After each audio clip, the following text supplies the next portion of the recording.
Good afternoon everyone. हम theorem number 15 कर रहे थे, ठीक है। हमने उसके 2 स्टेप्स कर लिए थे और मैंने बोला था आपको कि थ्योरम काफ़ी लंबी है, तो आज हम थर्ड स्टेप करने वाले हैं। इसमें इन टोटल 4 स्टेप्स हैं, तो थर्ड मैं आज करा रही हूँ, फोर्थ हम कल करेंगे। सो लेमा प्रूफ करना है इसमें। थर्ड स्टेप में लेमा की स्टेटमेंट है, देयर एग्जिस्ट अ सब space W of the vector space V is invariant under T such that V is equals to direct sum of V1 and W। मतलब हमें क्या प्रूफ करना है कि एक सब स्पेस W एग्जिस्ट करता है, किसका? वेक्टर स्पेस का, जो इनवेरिएंट है अंडर T के। और उसको हम कैसे लिख सकते हैं? V को हम लिख सकते हैं direct sum of V1 plus W। अब स्टार्ट करते हैं।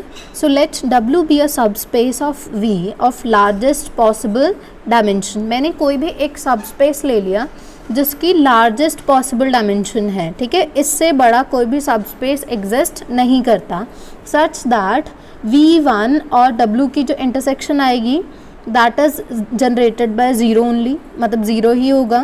And the second thing is W is invariant under T, ठीक है। Now we are to prove that V is a linear sum of V1 and W। तो हम इसका contradiction method से prove करेंगे। So suppose this is not true, means V is not a linear sum of V1 and W, so V is not equals to V1 plus W। अगर ये इसके equal नहीं है, ठीक है, मतलब ऐसे नहीं लिख सकते हम V को, तो दैट मीन्स यहाँ पे कोई एलिमेंट एग्जिस्ट कर रहा होगा V का, जो इन दोनों के सम की फॉर्म में नहीं लिखा जाएगा, ठीक है। So there exist an element Z। वो Z कहाँ से आएगा? V से बिलोंग करेगा, such that Z can not belongs to V1 plus W, ठीक। अगर मैं इमेज चेक करूँ Z की under T to the power N1, तो वो 0 आएगी क्योंकि index of nilpotency is N1 and 0 belongings to V1 plus W। But अगर मैं Z की image under T to the power 0 find करूं, तो किसी भी ट्रांसफॉर्मेशन की power 0 means identity. So Z की इमेज अंडर आइडेंटिटी क्या आएगी? आइडेंटिटी मैपिंग का यही मतलब होता है कि आपने जिस एलिमेंट की इमेज फाइंड किया, आपको वापस से रिटर्न में सेम एलिमेंट मिलेगा, तो वो Z ही आएगा। और Z कहाँ बिलोंग करेगा? अब ये Z कहाँ नहीं जाएगा, क्योंकि ये Z यहाँ बिलोंग नहीं करता। इसका मतलब आप ध्यान से देखो कि T to the power N के अंडर जब आपने Z की इमेज चेक की, तो वो इस सेट में जा रही है इन दोनों के सम में। बट आपने जब T to the power 0 check किया, तो वो इस सम में नहीं जा रही है, ठीक है। मीन्स 0 इससे बिलोंग नहीं कर रही थी, बट N1 पावर इससे बिलोंग कर रही है। मीन्स 0 और N1 के बीच में कोई और आया होगा, जहाँ से ये पावर्स, T की पावर्स यहाँ इस सेट से V1 प्लस W से बिलोंग करना स्टार्ट हुई। So therefore there exist an integer K, ठीक है। So therefore there exist an integer K that that Z T to the power K belongings to this sum, but Z T to the power I does not belongings to this for I less than K, ठीक है। हमने वो smallest ले लिया कि इससे पहले सिर्फ जो K है, K से आगे वाले बिलोंग कर सकते हैं, बट K से छोटी पावर्स जितनी भी हैं वो बिलोंग नहीं कर रही हैं। Now Z of T to the power K किस फॉर्म का होगा? क्योंकि ये किससे बिलोंग करता है? V1 प्लस W से बिलोंग करता है, तो ये लीनियर सम में लिखा जाएगा 2 एलिमेंट्स के। फर्स्ट एलिमेंट V1 से आएगा, नेक्स्ट एलिमेंट W से आएगा। सो 0 इज इक्वल्स टू, ये यहाँ से पिक किया ना, 0 है, क्या है 0? Z of T to the power N1। So Z times of this, ठीक है, ये पूरा। अब N1 को क्या मैं ऐसे लिख सकती हूँ? N1 minus K plus K, ठीक है। जो ये वाला K था, इसको पावर को यहाँ लिख दिया और N1 माइनस K को हमने ऊपर रेज कर दिया। सो ये 0 था। Z की वैल्यू क्या थी? U plus W। सो हमने Z की वैल्यू यहाँ सब्स्टिट्यूट की, U प्लस W। सॉरी, ये Z की वैल्यू नहीं थी, Z of T to the power K की वैल्यू थी, तो ये सब्स्टिट्यूट कर दी। Now we are left with T to the power N1 minus K। अब दोनों के ऊपर इसको अप्लाई कर दो। So U of T to the power N1 minus K plus W of T to the power N1 minus K, and let's say this be star. Now V1 and W are invariant under T। अगर ये invariant हैं तो इनकी जो images होंगी, ठीक है, मतलब U टाइम्स दिस टर्म, ये V1 से बिलोंग करेगी और ये W से बिलोंग करेगा। बट हमने W को किस टाइप का लेट किया है, हमने W इस टाइप से लेट किया है कि V1 intersection W is generated bye 0 only, सिर्फ 0 है। सो इसका मतलब है कि ये, ठीक है, ये दोनों टर्म्स कहाँ जाएंगी, 0 में जाएंगी। देखो इन दोनों को सम करके 0 आ रहा है, तो अगर मैं यहाँ से इसकी वैल्यू फाइंड करूँ तो नेगेटिव ऑफ दिस आएगा ना। So this is equals to negative of this term and that should belongs to V1 plus W and which is equals to 0। तो इसका मीनिंग क्या हुआ कि ये खुद से ही 0 है, ये 0 से बिलोंग कर रहे हैं ना, जनरेटेड बाय 0 से, मीन्स वो 0 ही है। सो ये भी 0 है और नेगेटिव ऑफ दिस भी 0 है। Is that clear? From the second step of this theorem we have, हमने सेकेंड स्टेप में प्रूफ किया था कि अगर ऐसा कुछ हो जाता है, जैसे हमने अभी कंडीशन प्रूफ की क्या, कि u of t to the power n1 minus k is equals to 0।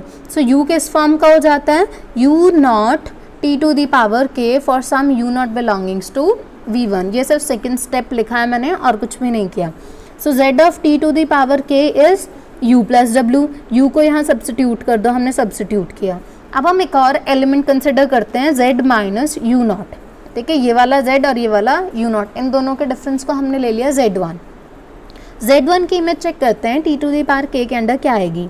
So z1 is z minus u naught और t to the power k, इसके ऊपर t to the power k को दोनों elements के ऊपर इंडिविजुअली अप्लाई कर दिया और इन दोनों का डिफरेंस यहाँ से चेक करो, इन दोनों का डिफरेंस क्या है, W। So this is W और W कहाँ बिलोंग करता है, कैपिटल W से। सो इसका मीनिंग क्या है कि इसके अंडर आप जिसकी भी इमेज फाइंड कर रहे हो वो कहाँ जा रही है, W में जा रही है। So z1 of t to the power k belongings to W, but since W is invariant under k, W invariant है k के t के अंडर, ठीक, तो t टू द पावर कुछ और भी लिख दूँ वो भी ऐसे होगा इनवेरिएंट, हमने ये प्रूफ किया था, याद है आप लोगों को, एक थ्योरम के बीच में हमने प्रूफ किया था कि अगर t इनवेरिएंट है, ऐसे प्रूफ किया था कि W is invariant under t, तो W t to the power something के अंडर भी इनवेरिएंट होता है, ऐसा कुछ प्रूफ किया था ना। सो यहाँ पे भी सेम कंसेप्ट हम लगा रहे हैं कि अगर ये t to the power t के अंदर इनवेरिएंट है तो t to the power m के भी अंडर इनवेरिएंट होगा फॉर ऑल m, कहाँ से कहाँ तक, k से लेके और उससे बड़े वाले जितने भी एग्जिस्ट करेंगे। So if i is less than k, अगर i कोई ऐसा नंबर है जो k से छोटा है, तो अगर मैं z1 की image t to the power i के अंडर फाइंड करूँ तो वो क्या आती है, z1 is z minus u naught, ये सेम लिखा, दोनों के ऊपर अप्लाई कर दिया, but this does not belongs to the linear sum of v1 and w। क्यों? क्योंकि अगर ये बिलोंग कर गई तो z of t to the power i v1 plus w से बिलोंग कर जाएगा, but this is a contradiction to the choice of k from equation number 3। So this proves that v is equals to linear sum of v1 and v2। Now let, हमने क्या let किया, w1 क्या है, w1 be a subspace of v spanned by w, किस किस से span हो रहा है, एक तो W से स्पैन हो रहा है और एक ये सारे एलिमेंट्स से। So W1 is generated by these elements union W, since Z1 does not belongs to W। देखो जो Z1 है वो W से बिलोंग नहीं कर रहा, बट W1 से तो बिलोंग कर रहा है, मतलब एलिमेंट ज़्यादा किसके अंदर है, W1 के अंदर। सो W1 कंटेन्स W, ठीक है, means W is a subset of W1, तो सबसेट की डायमेंशन छोटी होती है सेट से, so dimension of W1 is greater than dimension of W।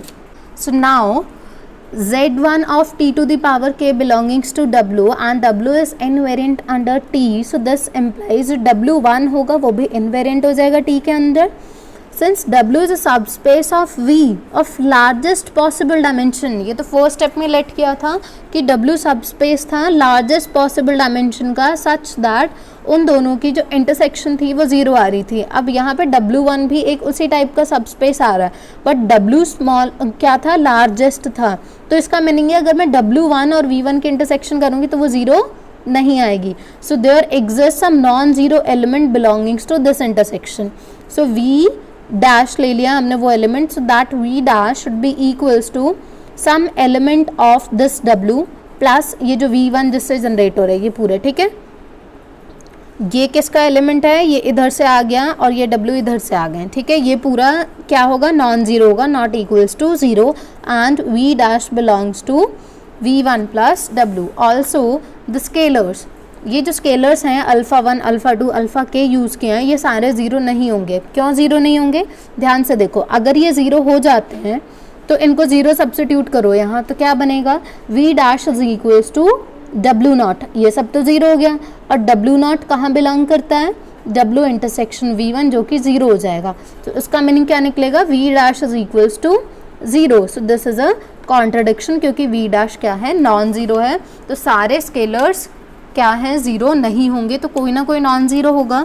So let's say alpha S है पहला स्केलर जो नॉन ज़ीरो है, उसके पहले वाले सब ज़ीरो हैं, तो उसके पहले वाले सब ज़ीरो हैं, तो सबको ज़ीरो सब्स्टिट्यूट कर दो, तो अल्फ़ा एस से स्टार्ट होगा, ये टर्म बनेगी, ठीक है। सो बाय थ्योरम 14, थ्योरम 14 से देखो, क्योंकि ये scalar alpha S non zero है, यहाँ से अल्फ़ा एस भी the first non zero alpha S non zero है। सो अगर आप थ्योरम नंबर 14 अप्लाई करोगे तो ये इन्वर्टिबल होगी, और इसका इन्वर्स कहाँ होगा, एक पॉलिनोमियल होगा टी में, ये हमने स्टेटमेंट ही लिखा और कुछ नहीं किया। So V dash of R is equals to this term. Now Z1 of t to the power s minus 1 is equals to V dash R minus V naught R, और ये कहाँ बिलोंग करेगा, V1 plus W, क्योंकि V1 plus W is invariant under T। अगर T के under invariant है तो R के भी अंडर इनवेरिएंट होगा, ठीक है। So Z1 of t to the power s minus 1 V1 plus W से बिलोंग कर गया, क्योंकि s माइनस 1 k से छोटा था, so this is impossible. So V is equals to linear sum of V1 plus W, और इन दोनों की इंटरसेक्शन ज़ीरो थी, सो V क्या बन गया, direct sum of V1 and W, and with this your step completes.